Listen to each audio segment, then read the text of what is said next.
Hi, everyone, and welcome to another episode of the Performance Cafe. And it is lovely to have you here with us on this chilly day. And we get to continue looking at the self-leadership track that I started getting interested in a couple of weeks ago. So today we're going to take a look at why self-leadership is important.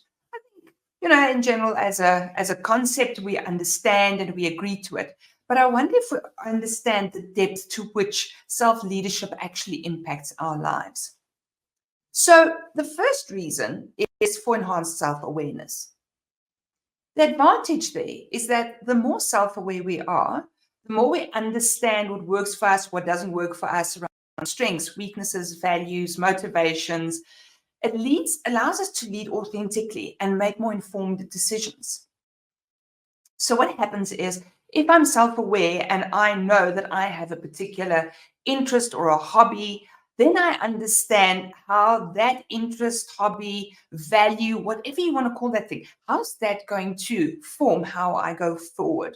In coaching, for example, one of the examples that I have is I will say to people, okay, tell me more about your values so that I can understand where this person's coming from. And they'll, for example, say, I follow a particular belief or religion.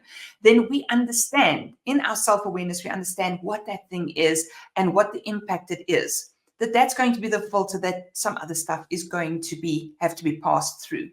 And so from that perspective, the more self-aware we are, the more we know what works for us and what doesn't work for us, the more we can surround ourselves with sort of like optimal connections and people and environments, and really set ourselves up for success so that we can live authentically within an environment that can take it.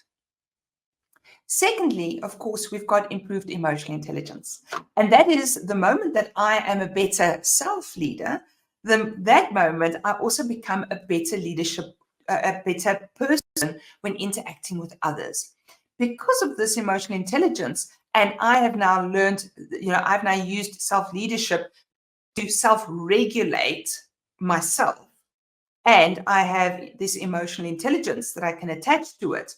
And that allows me to manage my emotions and respond to challenges in a way that is appropriate when I'm around other people. So what happens is self-awareness allows me to understand where I'm coming from, self-regulate myself.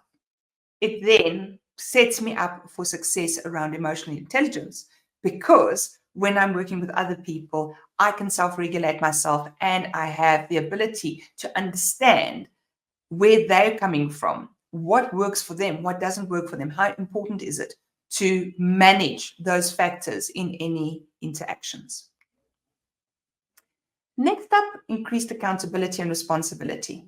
So if I'm a better self-leader, then I'm going to take personal accountability and responsibility. And because I hold myself more accountable and I'm more likely to set clear expectations because I need to know what I'm accountable for, and I am therefore more likely to produce follow through, it means that I have that cycle going of I set a goal, I keep going at it till I get there using that self-regulation we spoke about earlier, and I complete the goal. And then I know where I'm at. I'm self-aware enough to know, what's the next step? Where's the next place I want to go? And then we wash, rinse, and repeat this goal, reaching the goal, holding myself accountable, being responsible, keeping that going. And so that means that self-leadership really helps when trying to complete commitments. Next up, self-leaders are people with good self-leadership skills, for want of a better concept or word. They are better at having resilience and adaptability. So the moment that I understand my environment and how it works on me, how it impacts me and how I impact it, when something happens, I'm more resilient and adaptable in being able to overcome a setback or a challenge. I also have a better understanding of how it hits me because I'm self-aware. And so what happens is I can keep myself accountable and responsible. I can keep going and I can have resilience in that, because I'm self-motivated and self-disciplined to overcome these challenges. and I understand what the next steps are. So therefore, because I know how it's going to affect me, and because I keep myself responsible, I am therefore more resilient and adaptable. Now, I've actually just said it, but the next point is around setting clear personal and business goals, and then creating these plans that we're going to use to achieve them. And so when I practice self-goal setting and I have self-leadership, I'm more likely to have a clear vision of where I want to go, because I keep on wanting to keep myself accountable and responsible. And so from that perspective, it tends to happen that people with great self-leadership always have a fairly clear vision for where they want to go and what they want to achieve. Next, we've got increased credibility and trust, because you see, when I'm practicing self-leadership, I demonstrate integrity and consistency in my actions, because I've got that clear vision, I've got the goal, I keep on going, I keep myself accountable and responsible. Therefore, when we show self-leadership, we're actually great at leading by example, because we show that we will keep ourselves to the same high standards as we do with other people. The seventh point is enhanced problem-solving skills. So when I have self-leadership, because of all of this work that I've done in gathering this clear vision, setting the goal, setting the plan, understanding how it impacts me, keeping myself responsible, all of that happened because I went and I had, basically, I reflected. I sat and I reflected and I thought, where do I want to be? I reflected, how do things impact me? I reflected, how do I like holding myself accountable? It's only because I understand myself so well through all of these reflective practices that I now understand this vision and this goal, this aim, this action plan so well, that I actually have enhanced critical thinking and problem solving skills. Because you see, if I constantly am already in the habit of reflecting, then I can go back and go, that did not work. Why did it not work? How do I solve that next time around? How do I stop that from happening in the first place? And so I build this puzzle of, learning through reflection from these experiences.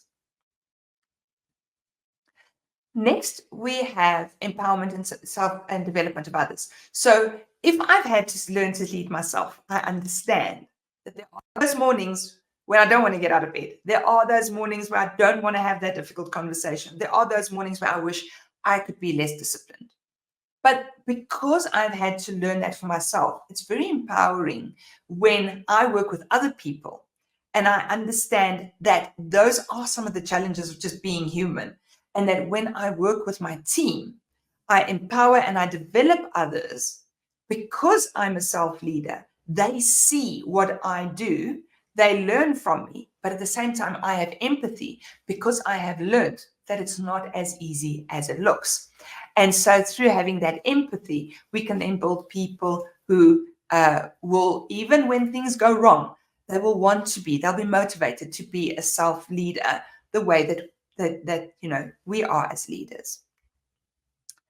Then better stress management, because if I understand all these things about myself and I'm more resilient and I'm more self-aware and I'm better at holding myself accountable, when all of this comes together, then I understand that part of the engine of self-leadership is self-care, mindfulness, and time management, right? I've got to take care of me in order to keep this engine going. And so from that perspective, there's better stress management with people who practice a high level of self-leadership. And then number 10 is consistency and reliability. So because of everything I've already said, self-leaders are consistent and they actually do deliver as promised. And so from that perspective, we see that people around them have learned to appreciate this consistency and reliability that they have. So as you see, by mastering self-leadership, leaders enhance their own capabilities and they focus on personal growth, reliability, and high performance. And isn't that fabulous with regards to how much that helps us achieve over a period of time as people who are great at leading themselves and then leading others? So that's all from me for today. I hope that you've enjoyed this episode. If you have, please visit us at formforward.com, where we have turned all these videos into blogs for you as well to access. And then I look forward to seeing you at the next Performance Cafe.